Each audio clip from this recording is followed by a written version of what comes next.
তোমার আল্লাহ যেমন তেমন আল্লাহ না। আল্লাহ পাক রব্বুল আলামিন হলেন দয়ার সাগর। তুমি জীবনে কত গুনাহ করেছো, লা তাকনাতু মির রাহমাতিল্লাহ, আল্লাহর রহমতের দরজা থেকে নিরাশ হয়ে দূরে সরে যেও না। তোমার গুনাহ যদি পাহাড় সম পরিমাণ হয়ে থাকে, আসমান থেকে জমিন যত ফাঁকা জায়গা, এত পরিমাণ গুনাহ যদি তোমার হয়ে থাকে, তুমি তোমার রবের কাছে ফিরে আসো, মাথা নত করে দাও, সিজদা অবনত হয়ে যাও, চোখের দুই ফোঁটা পানি ফেলে দাও। ও বান্দা, তোমার আল্লাহ এমন দয়ার আল্লাহ।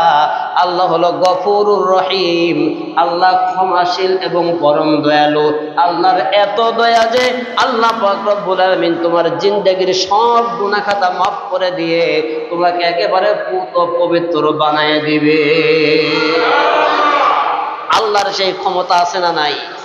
আরো জোরে বলেন।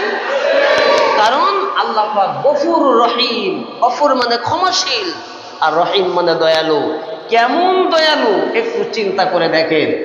আল্লাহ ডাক দিয়ে বলতেছে হাদিসে কুদসির মধ্যে, তোমার গুনাহ যদি পৃথিবী সম পরিমাণ হয়ে যায়, আল্লাহ পাক রব্বুল আলামিন তবুও ক্ষমা করে দেওয়ার জন্য প্রস্তুত। একবার তওবা করে আল্লাহর কাছে ফিরে আসো, তোমার জিন্দেগির সব গুনাহ মাফ হয়ে যাবে, একেবারে মাসুম বাচ্চার ন্যায় তুমি হয়ে যেতে পারবে। জবান ছেড়ে বলেন সুবহানাল্লাহ।